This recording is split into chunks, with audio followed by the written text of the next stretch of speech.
கோவை ஜீவஜோதி கலை தொடர்பகம் பெருமையுடன் வழங்கும் மாதா தொலைக்காட்சியின் அறம் செய் நிகழ்ச்சியில் சென்ற வாரம் நாம் பார்த்தது. நீ பையன், நீ அழக்கூடாது அப்படின்னு நம்மளால சொல்லுவாங்களா? டேய், நீ பையனாடா அழுதுட்டு இருக்க, பொம்பளையாடா நீ. பையன் வீடு கூட்டக்கூடாது அப்படின்னு சொல்லி. அப்படி ஓகே. எங்க அப்பா எனக்கு அழுக கூடாதுன்னு கொஞ்சுவாங்க. சோ அடம் பிடிக்கிறது நல்லதா தப்பா? நீங்களே சொல்லுங்க பாப்போம். தப்பு. ஆனால் பெரிய பையன் வந்து ஆட்டோமேட்டிக்காக யூஸ்டு டு அவங்களுக்கு டைம் 11 இயர்ஸுங்கும் போது அவங்களால படிக்க முடியுது, எல்லாமே அவங்களே பண்ணிக்கிறாங்க சொல்லாமையே. சின்ன குழந்தை என்ன கம்பேர் பண்ணுதுன்னு கேட்டால், அண்ணா படிக்கிறானா, அவன் ஷார்ட் டைமில் முடிச்சுட்டு போயிடறான். பிகாஸ் ஆஃப் ஹிஸ் பிரெயின் அவன் சீக்கிரம் முடிச்சுட்டு போயிடறான். ஆனால் இவங்களுக்கு நம்ம இப்போ தான் பேசிக்லேருந்து சொல்லித்தர வேண்டியதாக இருக்குது. இட் டேக்ஸ் டைம், ரொம்ப நேரம் சொல்லி கொடுக்கணும்.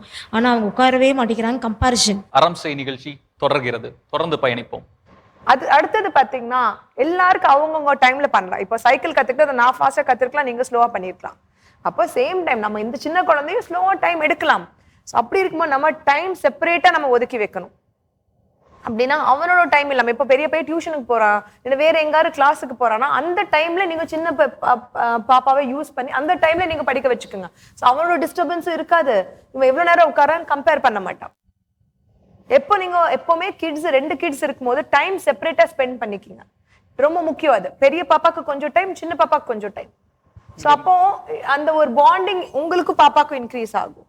கம்பேரிசன்ங்கிறது எப்பவுமே இருக்கிறது தான், அது நீங்க மாற்ற முடியாது. ஆனால் அது பாசிட்டிவா நீங்க மாத்திக்கலாம். இப்போ இன்னொருத்தங்களுக்கு இங்க அதே உங்க வீட்டுல அது என்ன நடக்குது இந்த மாதிரியான ஒரு சுச்சுவேஷன்ல? அவங்களுக்கு 2 பெண் குழந்தைகள் இல்லையா, போன வாரம் வந்திருந்தாங்க.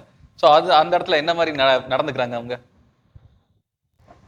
பெரியவ அவளே படிச்சுக்கிறது, பெரிய எல்டர் டாட்டர் அவளே படிச்சுக்கிறது, சின்னவ வந்து எனக்கு கசின் இஸ் ஹெல்பிங். அதனால வந்து நான் எப்பவுமே ஒன்னே ஒன்று தான் சொல்லுவேன், உங்களுக்கு டிசிப்ளின் மேனர்ஸ் ஃபர்ஸ்ட் கத்துக்கோ. மார்க்ஸ் காம்படேட்டிவா 2 பேருமே போட்டி போட்டு படிக்கிறது எடுக்கிறது. நான் கேட்கறது வந்து அட்டென்ஷன், அதாவது அம்மா அப்பாவோடைய கவனம் வந்து என் மேல இருக்கணும் அப்படின்னு 2 பேத்துல யாருக்காச்சும் அந்த போட்டி. சின்னவ வந்து ரொம்பனா கொஞ்சம் டிஃப்ரெண்ட் கேரக்டர் ஷி இஸ். அதனால அவளை எப்ப பார்த்தா கொஞ்சம் மிரட்டிட்டு திட்டிட்டு இருக்கனால அவ ஃபீல் பண்றா அவனை அன்பு பண்ணலன்ட்டு. ஆனா அது ப்ராப்ளமே இல்லை. அவங்க அப்பா கூட ரொம்ப ஃப்ரெண்ட்லியா இருப்பா. அவங்க அப்பா அவளை அவ்வளோ ஸ்ட்ரிக்டா அவளை இது பண்றது இல்லை. நான் தான் ஒரு செகண்டுமே அவளை பார்த்து பார்த்து பண்றதுனால ஷீஸ் திங்கிங் நான் அவளை அன்பு பண்றது இல்லைன்னு சொல்றா. சின்ன குழந்தைக்கு வந்து அம்மா வந்து நம்ம மேல ரொம்ப கோபமானவங்க அப்படி அவ நினைக்கிறா. ஆனா பெரியவ அப்படி இல்ல. ஷீஸ் அவளுக்கு அந்த அண்டர்ஸ்டாண்டிங் இருக்கு. Okay okay. என்னோட இதில் பார்த்தீங்கன்னா என்னோட பெரிய பையன் 14 இயர்ஸு, சின்னவன் 8 இயர்ஸு. எனக்கு சின்னவனால ஒரு பிரச்சனையும் இல்லை. ஆனால் இப்போ பெரியவனை பார்த்து பார்த்து இவனும் இப்போ ப்ராப்ளமேட்டிக் ஆகிட்டு இருக்கான். கண்டிப்பாக இல்லை. பெரியவன் வந்து ரொம்ப பொசசிவ். அவன் சொல்கிறான், எனக்கு 2011லேருந்து பிரச்சனை இருக்குமா. என்னடா 2011லன்னா, இவன் பிறந்தது இயர்லேருந்து எனக்கு பிரச்சனை இருக்குது, நீங்கள் அவனையே தான் பார்த்துட்ருக்கீங்க, அவன் சொல்கிறத தான் லிசன் பண்ணுறீங்க. நான் அப்பா ஆஃபீஸ்லேருந்து வந்தவொடனே அவனை தான் கொஞ்சிறாரு, என்னை கவனிக்கிறதே இல்லை நீங்கள். அதனால் அவன் எப்போ பார்த்தாலும் அம்மா அம்மா அம்மான்னு என் பின்னாடியே இருக்கான். ஆனால் ருஷில் வந்து அப்படி இல்லை, இண்டிபெண்ட்டாக எல்லாமே பண்ணுவான். ஆனால் பெரியவன் இன்னும் மட்டுமே எல்லாத்துக்குமே, இப்போ நான் வெளியில் வரேன்னா கூட நானும் உங்கள் கூட வரேன், என்னால் தனியாக உங்களை விட்டுட்டு இருக்க முடியாது. ஸோ அந்த மாதிரி ஈவன் படிக்கிறதுக்கு கூட அவன் நான் பக்கத்தில் இருந்தால் தான் அவனுக்கு சப்போர்ட்டிவாக இருக்க மாதிரி அவன் ஃபீல் பண்ணுறான். அதனால் இவன் என்ன சொல்கிறான், நீங்கள் அவனை பாருங்கள், நான் என்ன பார்த்துக்குவேன், நீங்கள் அவனை பாருங்க அப்படின்ற மாதிரி. ஸோ எனக்கு ப்ராப்ளம் வந்து எனக்கு பெரியவனால தான். அவனை எப்படி டேக்கிள் பண்ணுறதுன்னு எனக்கு தெரியல. இன்னும் மட்டுமே இன்னமும் அவன் கூட சரியாக கூட பேச மாட்டான். இவன்லாம் ஒரு தம்பியா எனக்கு அப்படிலாம் சொல்லுவான். அந்த மாதிரி அவ்வளோ அவனுக்கு அவன் மேலே கோவம். அது எதனாலன்னு எனக்கு தெரிய மாட்டேங்குது. ரொம்ப அட்டென்ஷன் சீக்கராக இருக்கான் அவன் பெரியவன். ஸோ அதுலேருந்து நான் ரெக்கவர் ஆகணும். அதுக்கு என்ன டாக்டர் பண்ணுறது? இந்த நீங்கள் மெயினாக சொல்கிற டாபிக் வந்து சிப்ளிங் ரைவல்ரின்னு சொல்லுவோம். நார்மலாக பார்த்தீங்கன்னா குழந்தைங்க 2 பேர் இருக்கும்போது நார்மலாக ஒரு அந்த சண்டே வருது, அதெல்லாம் சச்சரவு வருதெல்லாம் நார்மல் தான். இது ஸ்டார்டிங் ஸ்டேஜில் எங்கேயோ பிறந்தப்போ ஏதோ நடந்திருக்கும். மேபி அவன் நீங்கள் சொல்கிற மாதிரி ரொம்ப கேப் 8 வருஷம் உங்களுக்கு ஒரே குழந்தை ஃபுல்லாக நீங்கள் அவனுக்கு ரொம்ப நீங்கள் இம்பார்ட்டன்ஸ் கொடுத்துருக்கீங்க. மேபி அவன் மென்டலி ப்ரிப்பேர்டாக இருந்திருக்க மாட்டா செகண்ட் பேபி வர டைமில். நம்ம எப்போவுமே அந்த செகண்ட் குழந்தை வரும்போதுக்கு முன்னாடி, அதுதான் நம்ம மாசமா இருக்கும்போது நம்ம ஒரு ஃபர்ஸ்ட் எபிசோட்ல பண்ணியிருப்போம். உங்களுக்கு மாசமா இருக்கிற டைம்லயே நீங்க செகண்ட் பேபி வருது, நீ தான் பெரிய அண்ணா, நீங்க தான் பாத்துக்கணும் அப்படிங்கிற நம்ம அவங்களுக்கு ஒரு இன்னும் நெக்ஸ்ட் லெவல்ல நாங்க உங்களுக்கு ஒரு இது கொடுக்குறோம் அப்படிங்கிற மாதிரி ரெஸ்பான்சிபிலிட்டி கொடுக்குறோங்கிற மாதிரி நம்ம அவங்களுக்கு கொண்டு வந்துட்டோம்னா அப்போ அவங்க அது என்னோட ரெஸ்பான்சிபிலிட்டி நினைச்சுப்பாங்க. அப்ப அவங்க இன்னும் கொஞ்சம் எக்ஸெப்டன்ஸ் கொஞ்சம் அதிகமா இருக்கும். இப்போ அது அதுக்கப்புறம் மொல்லமா அது ஒரு லவ் கேர், அதுக்கப்புறம் மொல்லமா சின்ன சின்ன விஷயம் பண்ண வைக்கிறது, எல்லாத்துலயும் அவங்கள கொஞ்சம் இன்வால்வ் பண்ணும்போது இன்னும் கொஞ்சம் பெட்டரா இருக்கும். பட் இப்போ நமக்கு ஆல்மோஸ்ட் 8 years ஆயிடுச்சு. இந்த ஸ்டேஜ்ல பாத்தீங்கன்னா சின்ன பையன் இப்ப நமக்கு எவ்வளவு இம்பார்ட்டன்ஸ் நம்ம கொடுக்குறோமோ, இப்போ சொன்ன மாதிரி பெருசாயிட்டா அவனுக்கு எல்லாமே புரியுது. மேபி நம்ம உட்கார்ந்து அவனோட பெரிய பையனோட மைண்ட்ல என்ன இருக்குதுன்னு நம்ம கண்டிப்பா நம்ம பேசணும், அனாலிசிஸ் பண்ணணும், கொஞ்சம் ஐடியா பெரியவர்கிட்ட பேசணும். பெரியவன் கிட்ட முதல்ல பேசி அவனோட மைண்ட்ல என்ன இருக்குன்னு நம்ம முதல்ல வெளியே கொண்டு வரணும். கொண்டு வந்துட்டு அவன் எக்ஸாக்டா எதனால அவனுக்கு இப்ப பிடிக்கலங்கிறது ஓகே, என்ன பிடிக்கல, எதனால பிடிக்கல, எதுக்காக பிடிக்கல. சில நேரங்கள்ல அவன் அமைதியா இருந்தாலும் இவன் சும்மா இருக்க மாட்டான். இதே எனக்கு மம்மி வாங்கி கொடுத்தது, சும்மா அவன் பாட்டுக்கு ஏதோ பண்ணிட்டு இருப்பான், இது என்னோடது, இது நல்லா இருக்குல்ல மம்மி பாருங்க எனக்கு தானே வாங்கி கொடுத்தீங்க அப்படின்னு அவனை வேணும்னு இவனும் வம்பிழுக்கிறான். ஸோ அவனுக்கு இன்னும் கொஞ்சம் ட்ரிகர் ஆயிடுது. இந்த மாதிரி நிறைய இமோஷன்ஸ் எப்படி ஹேண்டில் பண்ண தெரிய மாட்டேங்குது. ஸோ இமோஷன் ஹேண்ட்லிங் தான் அவனுக்கு ப்ராப்ளம். ஸோ இமோஷன் ஹேண்ட்லிங் எதுக்கு பண்ண முடியும்னா அவனுக்கு என்ன ப்ராப்ளம் நம்ம கண்டுபிடிச்சாதான் நம்ம இமோஷன் எப்படி ஹேண்டில் பண்ண முடியும் சொல்லி அவனுக்கு நம்ம சொல்லி கொடுக்கலாம், கோச் பண்ணிக்கலாம். பெரிய பையனோட ரூட் காஸ்ட்ல போய் கண்டுபிடிச்சிட்டோம்னா அவருக்கான காரணம் என்னங்கிறது வேர்ல கண்டுபிடிச்சோம்னா ஈஸியா அதை சால்வ் பண்ணலாம். Thank you doctor. So sibling rivalry இது வந்து எல்லாம் சகஜமாக நிறையாவே பேசியிருக்கோம். இதை பற்றி முதல் எபிசோட்லேருந்தே நம்ம பேசிகிட்டே தான் வந்துட்டு இருக்கிறோம். அதில் பார்த்தீங்கன்னாலே உங்களுக்கு தெரிஞ்சிருக்கும். இது போக இந்த 6லேருந்து 11க்குள்ளே இருக்கக்கூடிய வேறு சில மாற்றங்கள் எதுவும் பார்த்துருக்கீங்களா? இப்போ டாக்டர் சொன்ன மாதிரியான மாற்றங்கள் எதுவும் பார்த்துருக்கீங்களா? அது உங்களுக்கு பிடிக்காம எதுவும் இருக்குதா? குழந்தை அடைஞ்ச ஒரு மாற்றங்கள், பிடிக்காத மாற்றங்கள், எரிச்சல் பண்ணுற மாற்றங்கள் எதுவும் இருக்குதா? டாக்டர் சொன்னாங்க நீங்கள் வந்து நிறைய பாசிட்டிவ்ஸ் கொடுக்கணும் ஃபார் த குழந்தைக்கு கொடுக்கணும் அப்படின்னு சொன்னாங்க. இப்போ நாங்கள் வந்து பாசிட்டிவ்ஸ் கொடுத்துட்டே தான் இருக்கோம். அட் ஹோம் வந்து அவனை வந்து நம்ம பாசிட்டிவாக நான் ட்ரீட் பண்ணுறோம். பட் அதே இது அவனுக்கு அது வெளியே கிடைக்கிறது இல்லை. ஸோ அவங்க சொன்ன மாதிரி சேம் ஏஜ் டிஃப்ரென்ஸ் தான். என்னோட elder son is in 9th, சின்னவன் வந்து 3rd ஸ்டாண்டர்ட் படிக்கிறான். 2 பேரும் ஒரே ஸ்கூல். ஸோ எந்த இடத்துல போனாலும் அவனுக்கு வந்து அவன் யூஸ்வலாகவே அவன் கொஞ்சம் ரெஸ்பான்சிபிள். பெரியவன் வந்து ரொம்ப பொறுப்பான பையன், எல்லாமே செஞ்சுக்கிறான். அப்போ இவன் வந்து சின்னவனாக இருக்கும்போது ஃப்ரம் தொடக்கத்துலேருந்தே ஸ்கூல்லேயுமே அவனுக்கு இந்த இது நடந்துகிட்டே இருக்குது. ஸோ இவ்வளோ நாள் வந்து அவனுக்கு அது பெருசாக தெரியல. இப்போ 3rd ஸ்டாண்டர்ட் படிக்கிறான். இவ்வளோ நாள் அது அவனுக்கு பெருசாகவே தெரியல. அவனுக்கு மற்றவங்க அட்டென்ஷன் கொடுக்கலன்றது வந்து அவனுக்கு பெருசாக தெரியல. பட் இப்போ இந்த ஏஜ் வந்த பிறகு அவன் அதை ரொம்ப ஃபீல் பண்ணுறான். அதாவது எனக்கு ஏன் அப்படி இது பண்ண மாட்டேங்கிறாங்க, எல்லாரும் என்ன புள்ளி பண்ணுறாங்க, எல்லாரும் என்ன கேலி பண்ணுறாங்க. இவ்வளோ நாள் அவனுக்கு பெருசாகவே தெரியல. ரொம்ப கேஷுவலாக படிச்சுட்டு போடானா படிச்சுட்டு போக மாட்டான், எது சொன்னாலும் இதாக கேஷுவலாக எடுத்துக்குவான். பட் இப்போ ரொம்ப வந்து அவனை ரொம்ப ப்ரெஷரைஸ் பண்ணுது. அதுக்கு என்ன பண்ணலாம் டாக்டர்? இப்போ மெயினாக பார்த்தீங்கன்னா இந்த ஸ்டேஜ் நான் சொன்ன மாதிரி ஃப்ரெண்ட்ஸ் ரொம்ப முக்கியம். ஃப்ரெண்ட்ஸ் என்ன சொல்கிறாங்கிறது அவனுக்கு ரொம்ப முக்கியம். நீங்கள் வீட்டில் வெரி குட் எல்லாமே நீங்கள் சொன்னாலும் இருந்தாலும் அவனோட ஃப்ரெண்டு குரூப்ல அவங்க என்ன சொல்றாங்க, டீச்சர்ஸ் என்ன சொல்றாங்க, அது எல்லாமே முக்கியம். ஸ்கூல்ல அவன் எப்படி மார்க் வாங்குறான், எப்படி பெர்ஃபார்ம் பண்றான், அதுல வேற ஏதாவது சொல்றாங்களா, அவனை ரொம்ப ஏதோ கீழே போடுறாங்களா, இல்லைன்னா வேற ஏதாவது அவனை பர்டிகுலரா அவனை பிடிச்சி அவன் ஏதாவது பேசுறாங்களா, பெரிய குழந்தைங்க ஏதாவது வந்து அவன் ஏதாவது நீ ரொம்ப இப்போ லீனா இருக்கே, நீ என்ன நீ இப்படி இருக்க, நீ அப்படி இருக்க அப்படின்னு அவங்க சொல்லும் போது என்ன அவனுக்கு ஹர்ட் ஆகுதுங்கிறது நம்ம கண்டுபிடிக்கணும். அவனுக்கு இப்போ கண்டிப்பா ஏதாவது ஒன்று ஹர்ட் ஆகும். அது என்ன ஹர்ட் ஆகுதுன்னு கண்டுபிடிச்சு அது அப்படியே அப்படி சொல்றாங்க, அவங்க எதுக்கு அப்படி சொல்றாங்கிறத நம்ம அந்த பையனுக்கு சொல்லி புரிய வைக்கிறோம். இப்போ அவன் வந்து உங்ககிட்ட அவங்க ஒரு ஏதோ கிரிக்கெட் விளையாடுறாங்கன்னு வைங்க, கிரிக்கெட்ல அவனை சேர்த்துக்கல, ஓகே அவன் சேர்த்துக்கல, அதனால அவன் ரொம்ப அப்செட் ஆகுறான். என்ன சேர்த்துக்கவே இல்லை, அவங்க இப்படி பண்றாங்க, அப்படி அவங்களுக்கு எல்லாமே என்ன பிடிக்கல அப்படி இப்படின்னு சொல்லும்போது ஏன் உன்னை சேர்த்துக்கல? ஒண்ணு அங்க ஆல்ரெடி ஒரு 11 ஆல்ரெடி அந்த குரூப்ங்கிறது ஃபுல்லா இருந்திருக்கும் ப்ராபப்ளி, இல்லைன்னா நீ ரொம்ப இந்த மாதிரியான பிரச்சனைகள் தானா இல்ல வேற மாதிரி எதுவும்?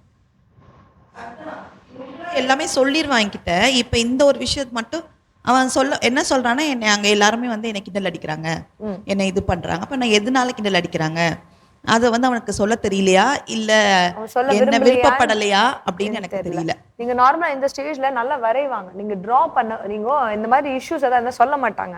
நீங்க சும்மா ஏதாவது பேப்பர் கொடுத்து அவங்க ஏதாவது இதை பத்தி நீங்க வரைய சொன்னீங்கன்னா அவங்க வரைவாங்க.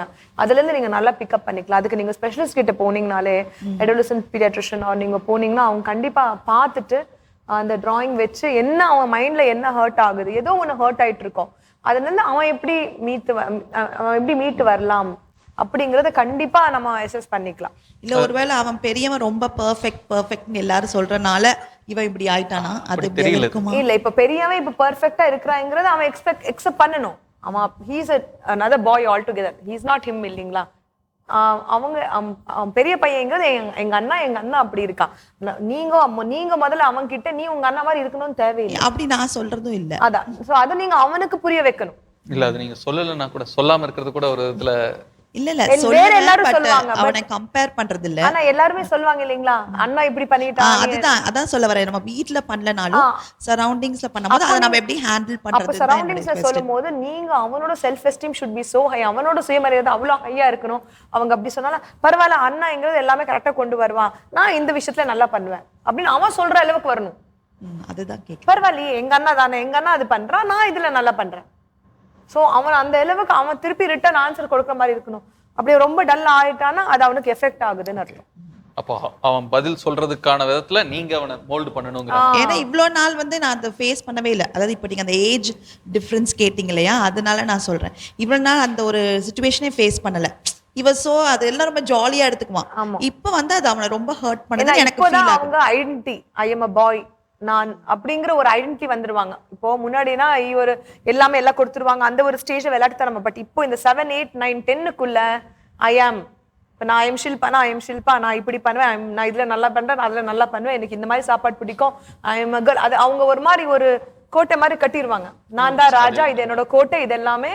அது நம்ம அந்த குழந்தைகளோட இருக்க போகும்போது கூட நம்ம அதை பத்தி பேசணும். சோ திஸ் இஸ் மீ அப்படின்னு அவன் டிசைட் பண்ணிடுவான். சோ அதுல அவனுக்கு வீக்கா ஏதாவது இருந்து அந்த வீக்னஸ் அவனால எக்ஸெப்ட் பண்ண முடியலன்னா இந்த மாதிரி வரும். என் பொண்ணு நல்லா டான்ஸ் ஆடுவாங்க டாக்டர். ஸோ நம்ம நல்ல வீட்டில் அப்ரிஷியேட்லாம் பண்ணுறோம், நல்லா பண்ணுவா டான்ஸ். ஆனால் அதே ஸ்கூலில் காம்படிஷன்ஸ் இல்லை ஒரு செலிப்ரேஷன் போது she is not participating it because அந்த டீச்சர் இவளை செலக்ட் பண்ணுறது இல்லை. ஸோ அவளுக்கு எப்படி புரிய வைக்கணும், நீ எல்லா இடத்துலையும் செலக்ட் ஆக மாட்ட, அதை எப்படி அவளுக்கு புரிய வைக்கணும் டாக்டர்? இது முக்கியமான கேள்வி. ஏன்னா எல்லா இடத்துலயும் நான் அந்த குழந்தைக்கான அட்டென்ஷன் வீட்டுல கிடைக்கிற அளவுக்கு கிடைக்காத பட்சத்துல இது உனக்கு கிடைக்கலனாலும் பரவாயில்ல அப்படிங்கறது அந்த குழந்தைக்குள்ள எப்படி கொண்டு போய் பதிய வைக்கிறது? இப்போ டான்ஸ் நீங்க சொல்ற மாதிரி அதே வச்சுக்கலாம். நம்ம டான்ஸ் அப்படின்னு சொல்லும்போது நம்ம சைல்ட் கண்டிப்பா நல்லா பண்ணுவாங்க. பட் நம்ம கம்பேர் பண்ண ஒரு 30 குழந்தைங்க 40 குழந்தைங்க போய் நம்ம அங்க ஆடிஷன் கொடுக்கும்போது கண்டிப்பா அதுல இருந்து ஒரு 2, 3 அந்த பிக்கப் ஆகுவாங்க. ஸோ நம்ம என்னன்னா ஃபர்ஸ்ட் அண்ட் ஃபார்மோஸ்ட் குழந்தைகிட்ட ஆடிஷன் போறதுக்கு முன்னாடியே, நீங்க ப்ரோக்ராமுக்கு ஒரு சூஸ் பண்றதுக்கு முன்னாடியே நீ போய் இது பண்ணிக்கோ. ஆனா அதுல சூஸ் ஆகலாம், சூஸ் ஆகாம இருக்கலாம். அதனால நீ நல்லா டான்சர் இல்லைன்னு யாரும் சொல்ல முடியாது. அது நம்ம சொல்றோம் டாக்டர், பட் அதை அவ ஏத்துக்கிறது இல்ல. நம்ம அதை மென்டலி இன்னும் கொஞ்சம் நம்ம சொல்லி, அதாவது இதுதான் நம்ம செல்ஃப் எஸ்டீம்னு சொல்றோம், அது அவ்வளவு ஸ்ட்ராங்கா நம்ம கொண்டு வரணும். இந்த ஸ்டேஜ் ரொம்ப முக்கியம். ஏன்னா இந்த ஸ்டேஜ்ல நம்ம அந்த சுயமரியாதை நல்லா கொண்டு அவங்க ஓகேன்னு சொன்னாதான் அவங்களால அடுத்த ஸ்டேஜ் டேக்கிள். ஏன்னா 11 to 18ல ரொம்ப கஷ்டம். அதுக்கு என்ன பிராக்டிஸ் இருக்கு டாக்டர்? அது நடைமுறைக்கு கொண்டு வருவதற்கு என்னெல்லாம் ஒரு பெற்றோர்களா பண்ணி ஆகணும்? அதாவது அந்த குழந்தைய ஏத்துக்க வைக்கிறதுக்கு நம்ம பேசணுங்கிறது ஓகே. எஸ், எவ்வளவு ஃப்ரீக்வன்சில பேசணும், எப்படி அந்த குழந்தைகிட்ட பேசி அதை புரிய வைக்கணும்? ஃபர்ஸ்ட் அண்ட் ஃபார்மோஸ்ட் நான் நிறைய விஷயம் பார்த்துருக்கேன். பேசுறதுல நிறைய டைம் அது சரிப்பட்டு வராது. நிறைய டைம் நீங்க கிட்ஸ் கிட்ட என்ன சொன்னாலும் ஒரு 80% வெளியே போயிடும், 20% தான் உள்ள போகும். நீங்க என்ன செய்யறீங்களோ அது இருக்குது. இப்போ நீங்களே ஏதாவது போறீங்க, உங்களுக்கு கிடைக்கலன்னு வைங்க, அது கிட்ஸோட ஷேர் பண்ணிக்கிங்க. நீங்க ஆஃபீஸ்க்கு போறீங்க, உங்களுக்கு அந்த ஒரு ஹைக்கு கிடைக்கல, எனக்கு கிடைக்கல, ஓகே என்னால நான் ட்ரை பண்ண, ஆனா எனக்கு கிடைக்கல. நம்ம நிறைய டைம் நம்மளோட ஃபெயிலியர்ஸை நம்ம ஷேரே பண்றது இல்லை குழந்தைங்களோட. நம்ம ஷேர் பண்ணணும், ரியல் லைஃப் சிச்சுவேஷன் நம்ம காமிக்கணும். நம்ம எல்லாத்துலயும் நம்ம பர்ஃபெக்ட், நம்ம எல்லாமே கரெக்டா பண்றோம், நம்ம எல்லாமே குட் அப்படி நம்மளோட இதை நம்ம காமிக்கும் போது குழந்தைங்க நம்மளே பாக்குறாங்க. நம்மளே பார்க்கும்போது அவங்க எல்லாம் பண்றாங்க, என்னாலதான் முடியல. சோ நம்ம என்ன பண்றோம்னா நம்மளோட ஃபெயிலியர்ஸ் எதுவுமே காமிக்கிறது இல்ல. சோ வாட், நம்ம 2 வாட்டி அழுதா என்னவாமா, சரி நான் விழுந்து அடிபட்டா என்னவாமா, அதை நம்ம காமிக்கிறதே இல்ல. ஆபீஸ்ல இன்னைக்கு had a very bad day, அவங்க ரொம்ப என்ன திட்டாங்க, எனக்கு ரொம்ப ஹர்ட் ஆச்சு. நம்மளுடைய சுயமரியாதை குழந்தைகிட்ட விட்டு கொடுக்காம நினைக்கிறோம். நம்ம சொல்லணும் இல்லையா, நம்ம எல்லா லைஃப் எல்லாம் பெர்ஃபெக்ட்டா போகும், எல்லாம் கரெக்டா போகும். நம்ம ஒரு பெர்ஃபெக்ட் எக்ஸாம்பிள் அவங்களுக்கு நம்ம கொடுக்கும்போது அவங்களும் அப்படியே நினைச்சுக்கிறாங்க. தோல்விகள் நமக்கு வருதுங்கிறத நாம முதல்ல ஏத்துக்கிட்டு அதை குழந்தைங்க முன்னாடி நம்ம தோல்வியை நம்ம ஏத்துக்கிட்டோம்னா குழந்தைங்க அவங்களுடைய தோல்வியை அவங்க ஏத்துக்க கண்டிப்பா ஏத்துப்பாங்க. சோ நீங்க அது உங்களோட எக்ஸாம்பிள் 1 கொடுக்கலாம். ரெண்டாவது பாத்தீங்கன்னா இந்த மாதிரி எப்பவுமே இந்த ஏஜ் 9, 10 நீங்க சொல்ற உங்க ஏஜ் குழந்தைங்க எழுதுவாங்க. நீங்க அந்த ஃபீலிங்ஸை எழுதுறதுல நீங்க அவங்க ஹெல்ப் பண்ண சொல்லுங்க. உனக்கு என்ன தோணுதோ நீ எழுதிக்கோ, அது அவங்க வெளியே ஒன்று பேசுவாங்க, சில டைம்ஸ் அது பேசுறதுல அதெல்லாம் எழுதிடுவாங்க, எனக்கு இப்படி தோணுச்சு, எனக்கு அப்படி தோணுச்சு. அதில் அது வெளியே வரும்போது it will be better. Most of the time அவள் ஃபீலிங்ஸே சொல்கிறதும் இல்லை, மறைச்சிடுறா. அதுதான் நம்ம சில பேர் பேச மாட்டாங்க. ஐ நோ நிறைய குழந்தைங்களுக்கு பிடிக்காது. ஸோ அவங்களுக்கு இன்னொரு மெத்தடுங்கிறது எழுதுறது. அவங்களுக்கு அந்த சொல்ல பிடிக்காத குழந்தைங்க அழகா எழுதுவாங்க, ட்ரா பண்ணுவாங்க. அவளை அதை ட்ரா பண்ணி வெளியே விட்டுருந்தாலும் அது வெளியே வரணும் இன் சம் வே, இல்லைன்னா அது எங்காவது ஒரு மாதிரி ஹர்ட் ஆகிட்டே இருக்கும். அடுத்தது அவளோட ஸ்ட்ராங் பாயிண்ட்ஸ் என்ன, அந்த ஸ்ட்ராங் பாயிண்ட் நீங்க எழுதிட்டு, இல்லைன்னா அவளோட பெட்டோ அதுக்கெல்லாம் நீங்க ஒட்டிட்டு அவளே எழுதிட்டு அவளே அதை ஒட்ட சொல்லுங்க. மார்னிங் எல்லாமே அதை பார்த்தா, ஓ நான் நேத்து நல்லா, ஃபார் எக்ஸாம்பிள் நேத்து நான் இந்த மார்க் இந்த டெஸ்ட்ல நல்ல மார்க் வாங்கினா, அதை நீங்க எழுதி நீ இந்த 89% சூப்பரா வாங்கின அப்படின்னு நீங்க எழுதி வச்சீங்கன்னா நீங்க அது ஒரு நாள் வெரி குட்னு சொல்லி விட்டுருவீங்க. அதை அவ டெய்லி பார்த்துட்டு இருந்தானா, ஓ ஐ டிட் வெல் இந்த லாஸ்ட் டெஸ்ட், அந்த அடுத்த டெஸ்ட் நல்லா பண்ணும், அது அவனுக்கு திருப்பி திருப்பி வரும். இது காமனா இருக்கு, நடக்குது. என்னன்னா நம்ம ஒரு தடவை அப்ரிஷியேட் பண்ணிட்டோம்னா அந்த விஷயத்தை அப்ரிஷியேட் பண்ணிட்டோம், இது அப்பா அப்ரிஷியேட் பண்ணுவாங்க, அம்மா அப்ரிஷியேட் பண்ணுவாங்கிறதுக்காக குழந்தை திரும்பி அதை பண்றதுங்கிறது காமனா நடக்குது. ரெண்டாவது மறந்துடுவாங்க. இப்ப நீங்களும் மறந்துடுவீங்க, குழந்தையும் மறந்துடும். பட் அதை திருப்பி திருப்பி அந்த குழந்தை பார்த்துட்டு இருக்கும்போது அது திருப்பி திருப்பி குழந்தைக்கு ஞாபகம் இருக்கும். ஓகே பரவாயில்ல, டான்ஸா கிடைக்கலையே, தட்ஸ் ஓகே, அது நம்ம பண்ணிட்டோம் இல்லையா, நம்ம பண்ணிடுவோம். அதான் அம்மாவுக்கு தான் முடியலன்னு அவங்களுக்கு இந்த மாதிரி பிரச்சனை இருந்துச்சு, அதுல என்ன இருக்கு, அடுத்த டான்ஸ் பாப்பா அப்படின்னா நம்ம வீட்டுல ப்ரோக்ராம் நான் டான்ஸ் பண்ணிட வேண்டியதுதான். ஸோ நம்ம அந்த குழந்தை அதுல இருந்து அப்படியே நம்ம மேல நிக்கிறதுக்கு இது கொஞ்சம் ஹெல்ப் ஆகும். இப்போ நம்ம ஏதாவது ஒன்று சொன்னோம்னா பேக் ஆன்சர் பண்ணுறாங்க, திருப்பி எகுத்து பேசுகிறாங்க. ஸோ அது எப்படி பிடிக்கிறது இல்லை. நம்ம எதாவது சொன்னோம்னா பிடிக்காது, அதுக்கு ஆப்போசிட்டாக எதாவது பேசுவாங்க, நம்ம அதை திருப்பி அதை என்ன சொல்கிறதுன்னு ஹேண்டில் பண்ண தெரியாமல் அதுவும் எல்லாரும் முன்னாடியே பேசுவாங்க. அதுதான் ரொம்ப கஷ்டமாக இருக்கும். ஓகே, ஸோ இது பேக் ஆன்சரிங் அப்படின்னு நம்ம சொல்லும் போது குழந்தைங்க மோஸ்ட் ஆஃப் த டைம் அவங்களோட பாயிண்ட்டை சொல்ல வராங்க. சரிங்களா? இப்போ நம்ம ஒரு அடல்ட்டா நம்ம வி ஆர் மச் ஓல்டர், நம்ம கொஞ்சம் பெருசா இருக்கும், நம்ம வாய்ஸ் பெருசா இருக்கு, நம்ம டக்குன்னு நம்ம லவுடா ஒரு பாயிண்ட் சொல்லும் போது அவங்க டக்குன்னு ஸ்டாப் பண்ணி மிரண்டு உட்காரணும் அப்படின்னு நாங்கள் நினைச்சிருக்கோம். அவங்க என்ன பண்ணுவாங்க, அவங்க பாயிண்ட் அவங்களால சொல்ல தெரியல, சொல்ல முடியல, அடுத்து அவங்க கத்த ஆரம்பிச்சிருவாங்க, நீ எது கத்திட்டு சொல்ற அப்படின்னு நம்ம சொல்லிடுவோம். அவங்க டோன் மாறும். அப்போ நமக்கு இன்னும் கொஞ்சம் இரிட்டேட் ஆகும், நமக்கு மேல இவன் பேசுறானே அப்படிங்கிற மாதிரி. பட் பாயிண்ட் என்னன்னா, குழந்தைங்கிறது அவங்க என்ன சொல்ல வராங்க, என்ன சொல்ல வராங்க, எக்ஸ்பிளனேஷன் தான் கொடுக்குறாங்க. பட் என்னன்னா அது ஹீட்டட் சிச்சுவேஷன். நீங்க டென்ஷனா இருக்கீங்க, ஏதோ பண்ணியிருப்பான் அவன், அதுக்கு எக்ஸ்பிளனேஷன் நான் இதுதான் பண்ண அவன் சொல்லிட்டு இருப்பான், நீங்களும் ஈக்குவலா சொல்லிட்டு இருப்பீங்க. ஸோ அது ஒரு ஹீட்டட் ஆர்குமெண்ட் ஆகி பிரச்சனையா உண்டாக்குது. ஸோ எப்பவுமே ஏதாவது கஷ்டமான ஒரு சுச்சுவேஷனோ டஃப்பான சுச்சுவேஷன் இருக்கும்போது நீங்க ஒரு பேரண்டா முதல்ல காம் டவுன் ஆங்க. அது ரொம்ப ரொம்ப முக்கியம். நீங்க காமா இல்லாம நீங்க ஸ்ட்ரெஸ் அவுட் ஆகி நீங்க போனீங்கன்னா, நீங்க தான் ஒரு 2 வார்த்தை விட்டீங்கன்னா அவங்க அதுக்கு 4 வார்த்தை விடுவாங்க. அது ஆனால் அது நல்லது இல்லைல்ல டாக்டர். நம்ம காமா சொன்னாலுமே சில நேரத்துல பிடிக்க மாட்டேங்குது. அதாவது வீட்டில் வந்து அப்படியே புலி மாதிரி கத்துறது, ஆனால் ஸ்கூலில் வந்து அதே அவங்க டீச்சர் முன்னாடி சொன்னோம்னா அப்படியே ஷோல்டர்ஸ் எல்லாம் லிஃப்ட் பண்ணி இப்படி எல்லாம் பண்ணி ரொம்ப பவ்யமா ரொம்ப நல்லா பையனா இவனா சொன்னது இவனா பேசுறதுன்ற மாதிரி அது பிரிட்டன் பண்றது. இல்ல கண்டிப்பா நார்மலா பாத்தீங்கன்னா குழந்தைங்க யாரோட ஃப்ரீயா இருக்க முடியுமோ யாரோட discuss, it's a way of communication. குழந்தைங்க உங்களோட கம்யூனிகேட் பண்றாங்க, உங்களோட பேசுறாங்க, அது நல்ல விஷயம். உரிமை எடுத்துக்கிறாங்க. ஆமா, உங்களோட பேசுறாங்க. நிறைய குழந்தைங்க பேச மாட்டேங்கிறாங்க, அது இப்ப பெரிய பிரச்சனையா இருக்குது. பேசாம இருந்து ரொம்ப பிரச்சனை. பட் நீங்க கிளியரா சொல்லணும், எனக்கு நீ பேசினா, நீ சவுண்டா பேசினது எனக்கு பிடிக்கல, இட் இஸ் நாட் அக்செப்டபிள், எனக்கு அது பிடிக்காத, நான் அதை கேட்க மாட்டேன். ஒரு எக்ஸாம்பிள், நேற்று என்ன ஆச்சுன்னா ரொம்ப ரொம்ப நாட்டியாக பிஹேவ் பண்ணிட்டு இருந்தான். அவனுக்கு சின்ன வயசில் சாப்பாடு கொடுக்கறது ரொம்ப கஷ்டப்பட்டேன். அதனால் பக்கத்து வீட்டில் போய் அந்த அந்த அங்கிளை பார்த்து மிரட்டி தான் சாப்பாடு ஊட்டினேன். அந்த அங்கிளை பார்த்து நேற்று என்ன மிரட்டிட்டு இருக்கீங்க அப்படின்ற மாதிரி அவரே ஷாக் ஆயிட்டாரு. என்னடா சின்ன குழந்தையில என்னை பார்த்து தான் பயந்து சாப்பிடுவேன், இப்போ என்னையவே நீ மிரட்டுறியான்ற மாதிரி. ஸோ எனக்கு அந்த டைம்ல ரொம்ப கஷ்டமா இருந்தது. ஐயோ என்னடா அவர் எப்படி ஃபீல் பண்ணியிருப்பாரு.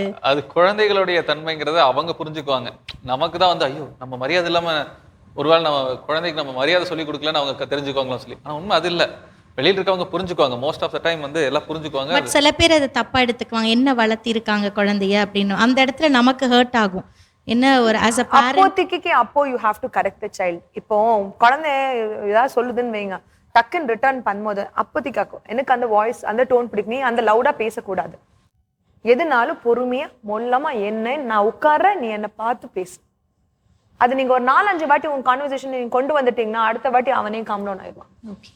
அப்படியே ஸ்டாப் பண்ணுங்க. நீங்க டாபிக்கை ஸ்டாப் பண்ணி, நீ பேசுற டோன் எனக்கு பிடிக்காது, அம்மா கிட்ட அந்த மாதிரி பேச முடியாது, நீ உனக்கு கஷ்டமா இருக்கு, நீ கோவமா இருக்கு, அது எனக்கு புரியுது, அது என்னவோ நான் கேட்கறேன், உட்காரு, நீ உட்காரு, நான் உட்காரு, கண்ணை பார்த்து பேசுங்க, உட்கார்ந்து பேசுங்க. இந்த மாதிரி உட்கார், நீ உட்கார், நானும் உட்கார். சில நேரம் ரொம்ப ஃபீல் பண்ணி அவன்கிட்ட அழுது, என்ன ருஷில் இப்படி பண்ணிட்டியே அப்படின்னு, சரி விடுங்க இப்போ அழுது சீன் போட்டுட்டு இருக்காதீங்க, எல்லாம் சரி பண்ணிடலாம் விடுங்க அப்படின்னு. அதெல்லாம் யாரோ அவன் முன்னாடி பேசினது அப்படி வர மாதிரியே இருக்கும். அதுதான். ஸோ சில நேரம் என்னை ஃபீல் பண்ணி அழுக வச்சாதான் அவன் புரிஞ்சுக்கிறான். ஓகே சரி சரி விடுங்க, இனிமே அதை பண்ண மாட்டேன் விடுங்க அப்படின்னு. ஸோ என்னை அவன் ஃபீல் பண்ண வைக்கிறான். அதான் மெயினா என்னங்கிறது, நம்ம ஒரு வாட்டி நீங்க ஒரு வாட்டி அதை யூஸ் பண்ணிக்கிட்டீங்கன்னா அடுத்த வாட்டி சம்டைம்ஸ் அது யூஸ் ஆகும், சம்டைம்ஸ் அது யூஸ் ஆகாது. உங்களோட இமோஷன்ஸை நீங்க கண்டிப்பா அழுகலாம், குழந்தைக்கு முன்னாடி நீங்க கண்டிப்பா அழுகலாம். பட் அதை நீங்க திருப்பி அதை நீங்க ஒரு டெக்னிக்கா யூஸ் பண்ண முடியாது. அதாவது ஒரு சூடான சுச்சுவேஷன்ல அதை எப்படி தள்ளி போட்டு கொண்டு வரணுங்கிறது அந்த குழந்தை சார்ந்து நம்ம ஒரு பெற்றோரா ஒரு மெச்சூர்டா வந்து நடந்துக்கிட்டோம்னா அந்த இடத்துல இருந்து அதை தவிர்க்க முடியும். இப்போ அந்த ரெஸ்பெக்ட்னு சொன்னா டயக்ராம்லாம் வரையலாம் அப்படின்னு சொன்னீங்க இல்லையா, பேப்பர் கொடுங்க வரையட்டும். இப்போ அந்த மாதிரி சைல்ட்ஸ் இப்போ பண்ணுறாங்க, மொபைல்லே இருக்கிறது இல்லை. இப்போ வீட்டில் ஹஸ்பண்ட் ஒய்ஃப் சண்டை போட்டாங்கன்னு வச்சுக்கோங்களேன், இந்த பாப்பா பார்க்குது, கேர்ள் பேபிஸ் பார்த்துட்டு நெக்ஸ்ட் டே எனக்கு வந்து பிக்சரில் கிஃப்ட் கொடுப்பா என் பாப்பா. அம்மா அப்பா அவளுக்கு தெரிஞ்ச மாதிரி ஷிவில்றா, என்ன ஒரு குடுமி போட்டு அம்மா என்னோட இனிஷியல் எழுதிக்குவா, அப்பா வரைஞ்சிக்குவா, பக்கத்தில் அண்ணா அவளுக்கு 2 குடுமி போட்டு அவளோட பேர் எழுதிக்குவா, ஸ்டார்ஸ் போட்டு ஃப்ளார்ஸ் போட்டு 3 எல்லாம் போட்டு it is a gift to my mother, I love my மதர்னு எழுதி ஸ்டேப்லாம் பண்ணி she'll come and give it to me. சண்டை நடந்து அடுத்த நாள் தான் கொடுப்பான். அப்போ she is feeling for that அப்படிங்கிறது எனக்கு தெரியுது. இப்போ ரீசெண்டாக லாஸ்ட் வீக் எனக்கும் ஹஸ்பண்டுக்கு பயங்கரமான ஒரு ஃபைட் வந்துச்சு. அப்போ இதெல்லாம் வாட்ச் பண்ணிவிட்டு பெரிய ஹார்ட் வரைஞ்சி கட் பண்ணி, அது அவங்க அப்பா மாமா பக்கத்தில் குட்டி ஹார்ட் வரைஞ்சி கட் பண்ணி ஒட்டிட்டு, என்னை மாத்திரம் தனியாக வரைஞ்சி, எப்போவுமே 4 பேர்த்தையும் சேர்த்து வரைகிறவ என்னை தனியாக வரைஞ்சி நேம் ஐரன் அப்படின்னு சொல்லி ஒட்டி வச்சுருக்கான், பெட் மேலே ஒட்டி வச்சுருக்கான். மம்மி பார்த்துக்கங்க, I have drawn you, it is there. அப்பாவும் நானும் ஹார்ட் போட்டு தனியாக வரைஞ்சிருக்கோம். அப்போ டயக்ராமுக்கு சம்திங் ஷீ இஸ் லிங்கிங் அப்படிங்கிறது எனக்கு தெரியுது. கண்டிப்பாக ஏன்னா சண்டை வரும்போது தானே she is doing like that. அதே மாதிரி மதர்ஸ் டே, டீச்சர்ஸ் டே அப்போல்லாம் டயக்ராம் வரைஞ்சி ப்ரீகேஜியில் சொல்லி கொடுத்துருக்காங்க ஸ்கூலில். அதை வரைஞ்சிட்டு வந்து she'll give a card, she'll kiss me, miss சொன்னாங்க ஹாப்பி மதர்ஸ் டே. அந்த கேர்ள் பேபியில் இதெல்லாம் பார்க்க முடியுது. அப்போ இது பரவாயில்லையா, பெட்டரா, ஷீ இஸ் ட்ராயிங், நோ இது என்கரேஜ் பண்ணலாமா குழந்தைகிட்ட அப்படின்னு நான் கொஸ்டின் கேட்குறேன். கண்டிப்பா பாத்தீங்கன்னா பிளே விளையாடுறதும் இந்த மாதிரி டிராலேருந்து அவங்களோட எக்ஸ்பிரஷன் அவங்க சொல்றது. நிறைய பேர் பாத்தீங்கன்னா அவங்க பேச மாட்டாங்க, நிறைய பேர் ட்ரா பண்ணுவாங்க, சில பேர் ரைட் பண்ணுவாங்க. டிராயிங்ல நிறைய குழந்தைங்களோட மைண்ட்ல என்ன இருக்கோ வெளியே வரும். நாங்க as தெரபிஸ்டும் பாத்தீங்கன்னா நாங்க ஃபர்ஸ்ட் குழந்தைகிட்ட ஒரு பேப்பர் கொடுத்து, உனக்கு ரொம்ப பிடிச்சது என்ன, பிடிக்காதது அவங்களை ட்ரா பண்ணி அழகா ட்ரா பண்ணுவாங்க. அதுல இருந்து எனக்கு ஹிஸ்டரி வந்துடும். எதனால பிரச்சனை நம்ம பேரண்ட் கூட கேட்காம நம்ம 80% அதெல்லாம் நம்ம கண்டுபிடிச்சிருவோம் என்ன ப்ராப்ளம்னு சொல்லி. ஸோ கண்டிப்பா நீங்க அதை இம்ப்ரூவ் பண்ணலாம். It's a very good way. அவரோட expression later on age adolescent stage போகும்போது அவங்களுக்கு ரொம்ப கோவம் வந்து அவங்க வரைஞ்சது கோவத்திலே வெளியே போடுவாங்க. இதை தான் நம்ம குழந்தை எபிசோட்ல கூட நம்ம கேட்டோம், கேள்வியா அவங்க கிட்ட ஒரு கேள்வியா கேட்டோம், உங்களுக்கு யாருக்கெல்லாம் வந்து செவுத்துல கிறுக்க பிடிக்கும், வரைய பிடிக்கும். எல்லா குழந்தைங்களும் சொன்னது எஸ் அப்படின்னு சொல்லி கையை தூக்குனாங்க. எல்லா குழந்தைங்களுக்கும் வந்து அந்த டிராயிங் மூலியமா எக்ஸ்பிரஸ் பண்றது பிடிக்கும். அதுக்கான நேரத்தை நம்ம குழந்தைங்களுக்கு கொடுக்கணும், அது குறிப்பா இந்த வயசுல. ரெண்டாவது நம்ம இப்ப டிராயிங் பண்ணும்போது நிறைய பேரண்ட்ஸ் என்ன பண்ணுவாங்க, போய் கரெக்ட் பண்ண போவாங்க. இந்த மாதிரி டிராயிங் இல்ல எதுனாலும் கூட முக்கியமா இந்த மாதிரி திங்ஸ், இப்போ கார்டு ஏதாவது பண்ணி கொடுக்குறாங்க, அம்மாக்கு ஆசையை ஏதாவது பண்ணி போய் கொடுக்குறாங்க, இல்லைன்னா ஏதாவது ஒன்று சம்ஜெக்ட் வாட் எவர் பீட், அதுல போய் நம்ம அதுல அவங்களோட பாசமும் அவங்களோட அந்த இதுதான் நம்ம பார்க்கணும். என்ன நீ இந்த மாதிரி கை சரியா வரல, கலர் என்ன இப்படி போட்டிருக்கேன், அது என்ன என்ன அப்படி பண்ணிருக்கேன், நம்ம அதை கண்டிப்பா கிட்டக்க சொல்லக்கூடாது. ஏன்னா அவங்க ஆசையா வந்து உங்ககிட்ட ஏதாவது காமிக்கும் போது நீங்க அதை அப்ரிஷியேட் பண்ணுங்க. நல்லா இருக்கு, இது என்ன இருக்கு, இது அப்படி இருக்கா, இது இப்படியா. ரெண்டாவது நம்ம மோஸ்ட் ஆஃப் த டைம் நீங்க பாத்தீங்க இந்த மாதிரி விஷயத்தை எப்ப வந்து கொடுப்பாங்க தெரியுமா, நீங்க எப்ப ரொம்ப பிஸியா இருக்கீங்க அப்பதான் வந்து கொடுப்பாங்க. ஒண்ணு சமைச்சிட்டு இருப்பீங்க, அவசரமா கிளம்பிட்டு இருப்பீங்க, அந்த மாதிரி டைம்ல தான் வந்து கொடுப்பாங்க. பட் நீங்க அந்த டைம்ல தான் நீங்க ரொம்ப 2 minutes ஸ்டாப் பண்ணி பிக்சரை வந்து ஹஸ்பண்ட் கொடுத்து வாட்ஸ்அப்ல டிபி வைக்கிறீங்களா, மற்ற பிக்சர்ஸ் எல்லாம் என்னோட பாப்போட போட்டோ வைங்கன்னு அவர் வச்சிருக்காரு. அப்போ நிறைய அப்ளாஸ் கிடைச்சிச்சு. ஏன்னா அவர் டைக்ராம் பார்த்தீங்கன்னா பயங்கர காமெடியான டைக்ராம். ஆனால் அப்பா அம்மா அண்ணா தங்கச்சி எல்லாம் ஃபேமிலி பிக்சரே வரைஞ்சிருக்கா. பயங்கரமான காமெடியான பிக்சர். ஒன்றும் ஃபிகர்லாம் நல்லாலாம் இல்லை, அவளோட மென்டாலிட்டிக்கு வாட் ஷீ இஸ் திங்கிங். அது நம்ம என்ன பண்ண, நம்ம அதை அப்ரிஷியேட் பண்ணணும். நம்ம நிறைய டைம் என்ன பண்ணுவோம்னா, என்ன நீ கரெக்டா எழுதல, என்ன இந்த ஸ்பெல்லிங் தப்பா இருக்கு, என்ன இப்படி இருக்குது, என்ன அப்படி இருக்குதுன்னு. இதுங்கிறது வே ஆஃப் கம்யூனிகேஷன். எப்படி உங்க குழந்தைங்க உங்களுக்கு சொல்றாங்க விஷயத்தை, அது பயமா இருக்கலாம், அது சோகமா இருக்கலாம், அது சந்தோஷமா பண்ணலாம் இல்லைங்களா, we can encourage. கண்டிப்பா. ஓகே, உண்மையாலுமே நவீன வரைகலை அப்படிங்கிறது பாத்தீங்கன்னா கிறுக்கல்கள் தான். அது குழந்தைகளோட கிறுக்கல்கள் இருந்து தான் வந்து மாடர்ன் ஆர்ட் அப்படிங்கிற அந்த ஃபார்மேட்டே வந்து ஃபார்ம் பண்ணி கொண்டு வர்றது. அதனால அதுவும் ஒரு அழகுதான். மாதா தொலைக்காட்சியின் அறம் செய், நான் உங்களில் ஒருவன், கேமி ஏஜே.